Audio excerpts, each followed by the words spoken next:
और मैं अपने YouTube channel Sarvesh organic chemistry में आप लोगों का हार्दिक स्वागत एवं अभिनंदन करता हूं। आज का जो टॉपिक है वो काफ़ी इम्पोर्टेंट टॉपिक है क्लास 12 का, जिसको हम लोग कहते हैं नेम रिएक्शन। और नेम रिएक्शन जो काफ़ी महत्वपूर्ण होते हैं अपने आप में और हर बार परीक्षा में पूछे जाने वाले प्रश्न हैं और 2021 में जो पूछे जाएंगे उन प्रश्नों को मैं यहाँ पर बता रहा हूँ कि ये सभी 2021 में पूछे जा सकते हैं, तो उन्हीं का मैं आप सभी को सॉल्यूशन देने जा रहा हूँ। और हेलोकेन और हेलोइंस के काफ़ी महत्वपूर्ण ये सभी लोग रिएक्शन है जिनको मैंने आपके सामने यहाँ पर लिखा है। तो आइए सीखते हैं कि एक एक रिएक्शन को काफ़ी अच्छे से और काफ़ी बेटर वे में आपको समझाते हैं और चीज़ों को सीखते हैं। तो पहला जो रिएक्शन है वो हमारे पास है फिटिंग अभिक्रिया। तो फिटिंग अभिक्रिया क्या होता है ध्यान देते हैं। ये जो हमारे पास पहला रिएक्शन है फिटिंग अभिक्रिया, मोस्ट इंपॉर्टेंट रिएक्शन है ये रिएक्शन। तो इसके बारे में आज हम आपको बताते हैं क्या होता है। ध्यान देते हैं कि अगर हमारे पास क्लोरोबेंजीन है, कितना है क्लोरोबेंजीन के दो अणु लेते हैं और आपको पहले हम आपको सिखाते हैं। ये हुए हमारे पास क्लोरोबेंजीन के कितने दो अणु हुए, ये हुए हमारे पास क्लोरोबेंजीन के दो अणु और सोडियम के दो अणु के साथ ये क्रिया करता है इन प्रेजेंस ऑफ डीई।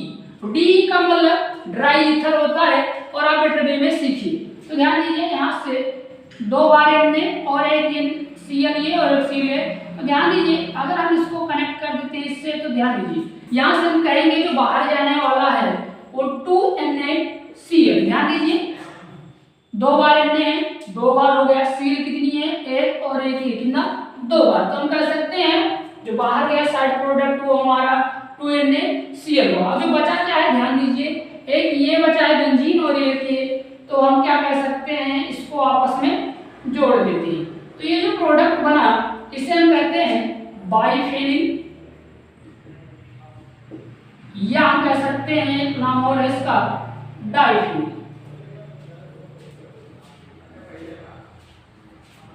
तो अभी तक मैंने आप सभी को बताया है कि हम लोग कैसे इस रिएक्शन को सीखें।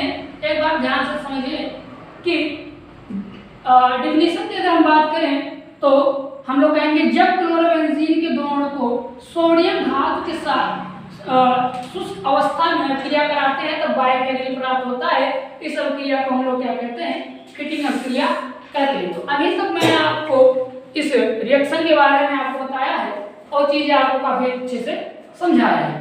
तो अगला जो रिएक्शन है हमारा वो है हमारा फिंकलस्टीन अभिक्रिया। इसके बारे में आपको सिखाते हैं। तो आप सभी लोग रिएक्शन को काफी अच्छे से लिखते चलेंगे और चीजें समझते चलेंगे। यहाँ पर जो हमारा दूसरा रिएक्शन है वो हमारे पास है फिंकलस्टीन अभिक्रिया, मोस्ट वेरिएबल रिएक्शन। ये हमारे पास है फिंकलस्टीन अभिक्रिया।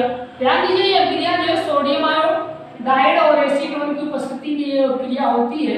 इस चीज को आप लोग नोट करेंगे। तो ध्यान दीजिए सपोज दैट हमारे पास कोई RX हो, यानी RX एल्किल हैलाइड होता है और NaI ले लेते हैं इन प्रेजेंस ऑफ एसीटोन। एसीटोन की उपस्थिति में हम लोग अभिक्रिया कराते हैं। तो ध्यान दीजिए यहाँ से होने वाला क्या है, जैसे जैसे मैं कर रहा हूँ आप लोग वैसे ही करेंगे और चीजों को काफी अच्छे ढंग से सीखते हुए चलेंगे। तो यहाँ से Na और यहाँ से X बाहर करेंगे। तो ध्यान दीजिए यहाँ से Na और X बाहर हो गया है ये हमारे पास, और क्या बचा है R बचा हो I बचा है। तो यहाँ पर हम लोग लिख देंगे ROI, यानी हम कह सकते हैं कि RX क्या है एल्किल हाइड्राइड है, सोडियम आयोडाइड हो, यहाँ पर जो बना एल्किल आयोडाइड। अगर हम R को कन्वर्ट कर लेते हैं CH3 में तो यहाँ पर एक एग्जांपल और देखते हैं और चीजों को सीखिए। R का मतलब हम लिख सकते हैं CH3, ये X का मतलब आपको पता है Cl होता है और ये हमेशा बदलेगा नहीं, यहाँ पर NaI रहेगा और एसीटोन की उपस्थिति रहेगा। तो ध्यान दीजिए एसीटोन हो गया। यहाँ से हम लोग बाहर करेंगे NaCl। तो ध्यान दीजिए उसी प्रकार NaCl हुआ बाहर और जो बचा CH3 के साथ में बचने वाला I है तो इसको हम क्या कर देंगे कनेक्ट। तो CH3 के साथ में I। तो अभी तक आपको मैंने बताया है कि हम लोग कैसे बना सकते हैं चीजों को, यानी ये हमारा जो नाम है इसको हम कहेंगे मेथिल आयोडाइड, मेथिल आयोडाइड। और इसका जो नाम है इसका नाम है मेथिल क्लोराइड, मेथिल क्लोराइड। अगर हम लोग डिफिनेशन की बात करें तो एक लाइन में हम लोग डिफिनेशन कैसे कहेंगे, ध्यान दीजिए कि जब मेथिल क्लोराइड की क्रिया सोडियम आयोडाइड के साथ एसीटोन की उपस्थिति में करवाते हैं तब हमारा मेथिल आयोडाइड प्राप्त होता है। इस अभिक्रिया को हम लोग क्या कहते हैं, फिंकल-स्टीन अभिक्रिया कहते हैं। तो ये गाइस अभी तक मैंने आपको दो नेम रिएक्शंस के बारे में आपको बताया है और चीजें काफी अच्छे से समझाया। चलते हैं अगले नेम रिएक्शन के और आपको चीजें सिखाते हैं। तीसरा जो हमारे पास है काफी महत्वपूर्ण रिएक्शन और बार बार परीक्षा में पूछे जाने वाले है, तो इसका जो नाम है वो हमारे पास रीमर टीमर अभिक्रिया है। ध्यान दीजिए, इसको कुछ लोग रीमर और टीमर पढ़ते हैं, कुछ लोग राइमर टाइमर पढ़ते हैं इसको, या रीमर टीमर हम लोग पढ़ते हैं। तो ये जो अभिक्रिया है मोस्ट वैल्यूएबल अभिक्रिया है, तो हम लोग कहेंगे मोस्ट इंपॉर्टेंट अभिक्रिया। ये हमारे पास हुआ मोस्ट इंपॉर्टेंट अभिक्रिया। और कैसे आप 30 सेकंड में इसका आंसर देंगे, आप लोग इसको देखने के लिए यहाँ पर समझेंगे। ध्यान दीजिए, अगर हमारे पास क्या हो, फिनाल हो, तो हमारे पास ये हमारे पास क्या हुआ, फिनाल है। जनरली ये रिएक्शन फिनाल के साथ ही देता है। और 3 बार हम क्या ले लेते हैं, एक क्षार ले लेते हैं, बेस ले लेते हैं। पहले हम आपको समझा देते हैं, उसके बाद हम एक लाइन में आपको बता देंगे। तो यहाँ पर हम लेते हैं 3 बार NaOH और ये अभिक्रिया करेगा क्लोरोफॉर्म के साथ, तो CH होता है इसका शुद्ध। ये हुआ हमारे पास। अब हम लोग रिएक्शन कैसे करते हैं, ध्यान दीजिए। तो ध्यान दीजिए, यहाँ से 1 2 3 बार Na और 3 बार Cl ले लेते हैं, तो बाहर जो जाने वाला है तो हमारे पास 3NaCl हुआ। ये ऐसे देखिए 1 2 3 बार Na हुआ और 3 बार यहाँ से हम Cl ले लिए, तो ये हो गया हमारा 3NaCl।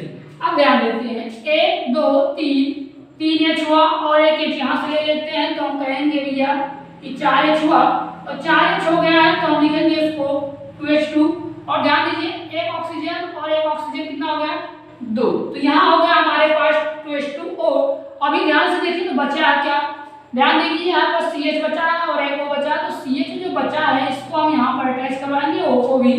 तो यहाँ पर जो हमारे पास बनने वाला है यहाँ OH और यहाँ पर CH2, तो यानी फिनाल से क्या बना, बेंजीन बना।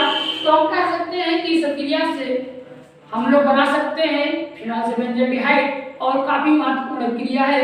ध्यान देने योग्य एक बात यहाँ पर ये है कि अगर ये अभिक्रिया में रिएक्शन में नहीं आया तो ये अभिक्रिया कन्वर्जन में आ जाता है। यानी अगर एक लाइन में कहें टू द पॉइंट तो समझिए नेम रिएक्शन कन्वर्जन का एक पार्ट होता है। इस चीज को आप रख लीजिए। अगर एक लाइन में हमको इस रिएक्शन को समझना हो तो हम कैसे समझाएंगे, ध्यान देते हैं, वो भी एक बार आपको बता देते हैं कि कैसे बताते हैं। सपोज दैट हमारे पास फिनाल है, क्या है, ये हमारे पास फिनाल है, ये हुआ हमारे पास फिनाल। 3 बार NaOH लेते हैं और एक बार क्लोरोफॉर्म, इस अभिक्रिया को करवाते हैं। तो ध्यान दीजिए 3Na 3Cl हम लोग कहेंगे बाहर जाने वाला हमारे पास है 3Na 3Cl और यहाँ से H लेंगे 3H और एक H यहाँ से लेंगे, तो ये हो जाएगा भैया 4 और आप कहेंगे 2H2, 4 को लिख देंगे इस तरह और 2 ऑक्सीजन यहाँ से ले लेंगे, तो ये हुआ हमारे पास 2H2O। अब बचा क्या है, ध्यान से देखिए, तो CH बचा है, C और H और एक O, तो जहाँ से हम लोग हाइड्रोजन को निकाले वहीं पर इसको ऐड कर देंगे, तो ये हमारे पास जो बना ये बना। तो इसका नाम फिनाल और इसका नाम है बेंजीन, आप इसको लिख लेंगे।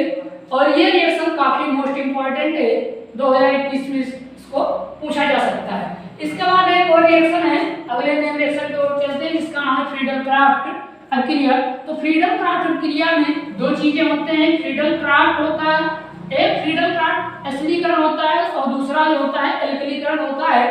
तो हम सबसे पहले आपको बताते हैं फ्रीडल-क्राफ्ट अभिक्रिया क्या होता है। तो ध्यान दीजिए, फ्रीडल-क्राफ्ट अभिक्रिया मोस्ट इंपॉर्टेंट अभिक्रिया ये भी है, तो इसके बारे में सीखिए।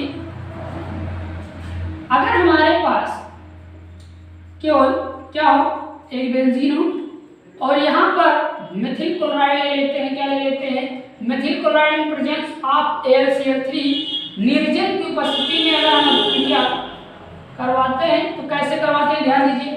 मोस्ट इंपॉर्टेंट और वेरी इजी रिएक्शन है, आप 2 सेकंड में कैसे इसका आंसर दे सकते हैं ध्यान दीजिए। एक H यहाँ से एक Cl यहाँ से बाहर गया तो हम कह सकते हैं बाहर होने वाला प्रोडक्ट HCl है, और जो बचा है उससे हम यहीं पर कनेक्ट कर देंगे, जहां से निकालेंगे वहीं पर लगा देंगे, तो ये हमारे पास ये प्रोडक्ट फॉर्म हुआ। यानी इसका जो नाम है वो है बेंजीन नाम है इसका, और बना क्या वैसे भी इसका एक नाम और कह सकते हैं मेथिल बेंजीन, और इसका जो रियल नाम है उसको हम कहते हैं टॉल्यून। तो आप इस तरह से बेंजीन से टॉल्यून बना सकते हैं, ये भी प्रश्न पूछा जा चुका है परीक्षा में और आने की काफी संभावना है। तो अभी तक मैंने आपको 4 नेम रिएक्शन के बारे में आपको बताया है और काफी अच्छे से चीजों को सिखाया है। एक और नेम रिएक्शन के बारे में हम लोग बात करते हैं जिसका नाम है बोरोडिन हंसडीकर प्रक्रिया, मोस्ट वैल्यूएबल रिएक्शन। आइए इसको हम आपको सिखाते हैं। तो ये अभी तक मैंने आपको 4 नेम रिएक्शन के बारे में आपको बताया है, और एक और फेमस रिएक्शन के बारे में आपको सिखाते हैं जिसका नाम है बोरोडिन हंसडीकर प्रक्रिया। बोरोडिन, कुछ लोग इसको हंसडीकर कहते हैं, कुछ लोग उसको हंसडीकर कहते हैं, तो आप कुछ लिखने में कोई दिक्कत नहीं है और यहाँ पर चीजें सीखिए। बोरोडिन हंसडीकर प्रक्रिया, ध्यान देते हैं रिएक्शन बहुत इजी है, कैसे सीखते हैं। अगर हमारे पास सिल्वर एसीटेट हो, ये हमारे पास सिल्वर एसीटेट हुआ, हाइड्रोजन के साथ ही हम अभिक्रिया करवाएंगे, तो ध्यान दीजिए Br2 ले लेते हैं। इन प्रेजेंस ऑफ CCl4 की उपस्थिति में हम लोग करवाएंगे, तो कैसे समझिए, 1 सेकंड नहीं लगेगा आपको, सीखते हुए कई चीजों को सीखिए और कॉपी पेन से नोट डाउन करते चलिए। तो ध्यान दीजिए यहाँ से जो बाहर जाने वाला है इस बार Ag के साथ में Br हो गया, तो लिख लेते हैं Ag के साथ में Br गया हमारा बाहर, और ध्यान दीजिए यहाँ से देखिए C के साथ में 2 हो जाएगा तो हम लिखेंगे CO2 गया हमारा बाहर। अब बचा क्या है, आपको चीजें सीख गए हैं, यहाँ पर CH3 बचा है और ये बचा है, तो इन दोनों को हम क्या कर देंगे कनेक्ट कर देंगे, तो आप कहेंगे CH3 के साथ में Br। तो इस अभिक्रिया को हम क्या कहेंगे बोरोडिन हंसडीकर अभिक्रिया। काफी मोस्ट इंपोर्टेंट रिएक्शन क्लास 12 के लिए पहले चैप्टर के ये सभी नेम रिएक्शन है जिसको हम कहते हैं बोरोडिन हंसडीकर अभिक्रिया। तो यहाँ तक मैंने आप सभी को 5 रिएक्शन के बारे में आपको बताया है जिसको हम कहते हैं नेम रिएक्शन बोरोडिन हंसडीकर अभिक्रिया के नाम से इसको हम जानते हैं। तो अभी तक पार्ट 1 में मैंने आपको काफी मोस्ट इंपोर्टेंट रिएक्शन के बारे में बताया है। इसके नेक्स्ट वीडियो लेक्चर में पार्ट 2 में जितने भी नेम रिएक्शन बचे हैं उन सभी के बारे में बताऊंगा। तो ये गाइस, आपको कुछ चीजें सीखना हो तो हमारे चैनल को लाइक करें और सब्सक्राइब करें और शेयर करें। तो मेरा थैंक यू सो मच।